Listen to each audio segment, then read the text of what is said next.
네. 아, 여러분 안녕하십니까?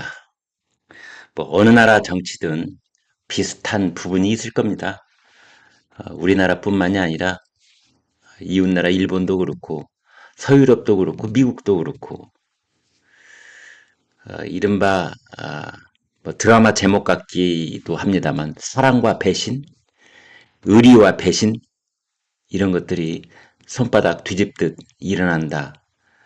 이런 생각이 들기도 하고 가령 도원결의를 했던 어, 의리로 맺어졌던 그런 의형제들이 거사를 치르기 직전에 배신을 때려야 그 배신이 더 드라마틱하기도 하고 희명상을 안길 수도 있고 또 배신을 받아들이는 쪽 입장에서 본다면 그래서 오히려 더 그것을 이제 좀 값어치를 좀 쳐서 받아들이기도 하고 뭐 이런 거 아니겠는가 이런 생각이 듭니다. 바로 더불어민주당에 있는 비명계 4인방 원칙과 상식 그 네 사람 지난 몇 달 동안 거의 뭐 형제 이상의 찰떡 같은 그런 브로맨스 의리를 보이면서 우리는 훗날 죽는다 뭐 이런 각오를 다지듯이 탈당한다 그랬는데 오늘 아침 9시 40분에 탈당 기자회견을 4명이서 하기로 했는데 한 명은 배신을 때리고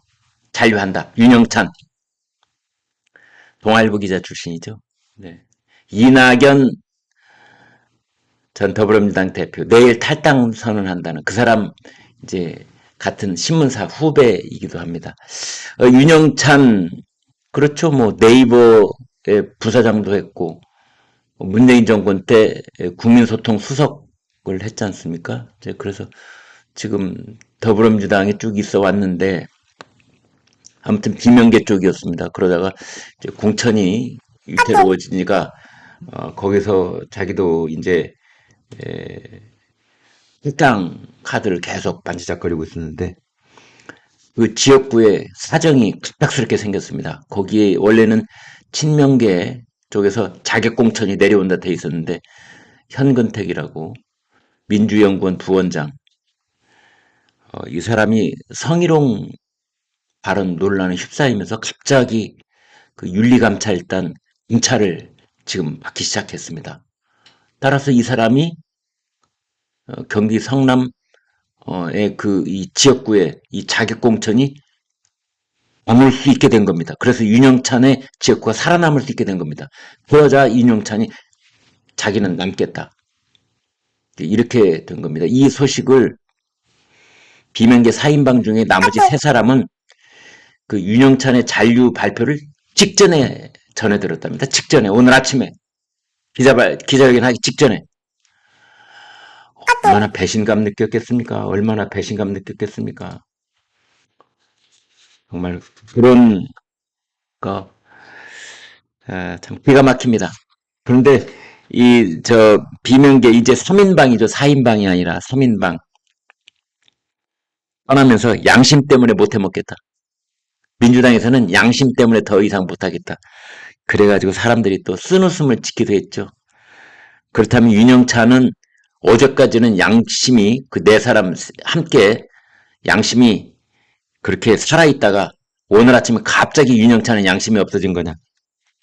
뭐 이런 얘기까지 했습니다.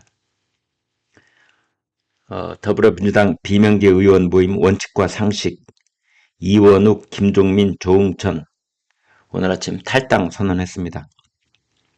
원래는 윤영찬까지 4명이었는데 윤영찬 의원 기자회견 직전에 민주당 잔류 의사를 밝히며 이탈했습니다.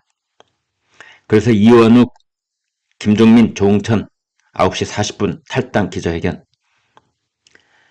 한국 정치에 이의이 있습니다. 새로운 길을 가겠습니다. 오늘 민주당을 떠나 더 큰 민심의 바다에 몸을 던집니다. 정치적 유불리를 따졌다면 이 길을 가지 않았을 것입니다. 하마터면 그 말 믿어줄 뻔했습니다. 그런데 어제까지 같은 의형제였던 윤영찬이 오늘 아침에 배신 때리는 걸 보고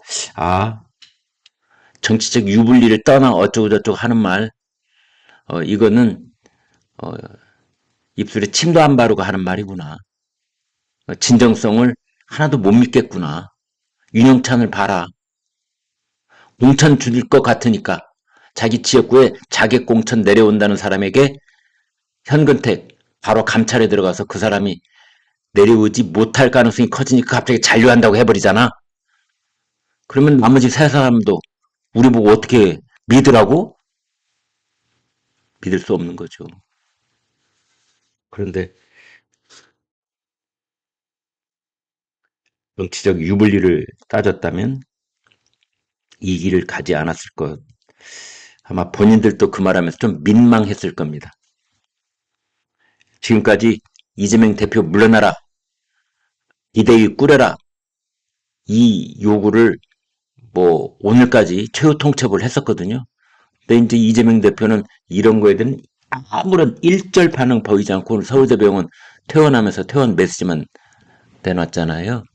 이제 그래서 드디어 탈당 선언을 한 건데 그 이재명 대표 사퇴하라, 비대위 꾸려라 이 말도 이제는 진정성이 늘 수가 없는 거죠. 왜냐하면 그 진정성이 있는지 없는지 우리가 잘 모르게 된 것이 혹시 그걸 가지고 거래하려고 했던 거 아니야? 밀당하려고 했던 거 아니야? 공천만 확실히 준다면 우리 입 닫을게. 우리 딱 입 다물고 있을게. 그랬던 거 아니야? 이런 생각마저 드는 겁니다.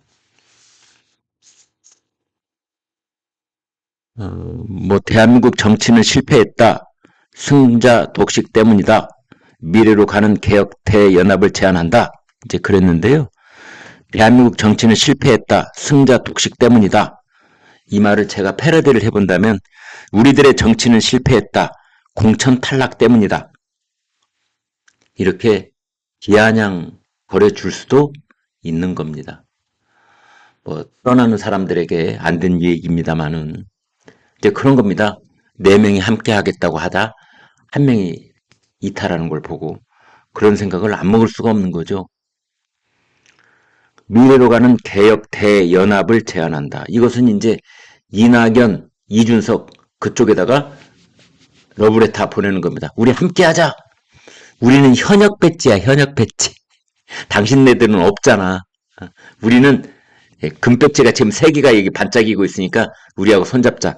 이제 이런 겁니다.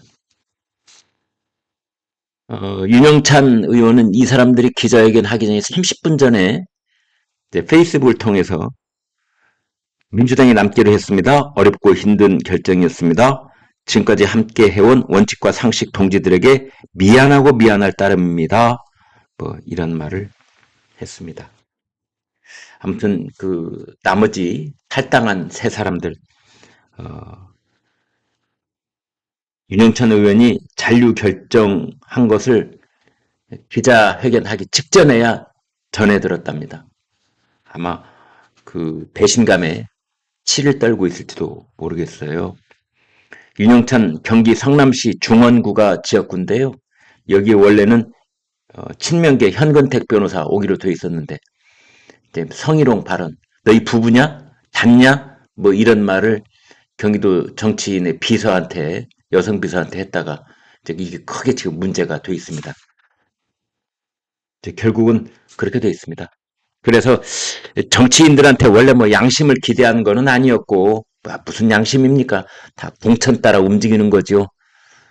그런데 또 이 비명계 3인방이 오늘 민주당 떠나면서 양심 때문에 더 이상 못하겠다 이런 말 하고 떠나니까 이제 그걸 보는 사람은 쓴웃음을 인치 못하겠다 이렇게 되는 겁니다.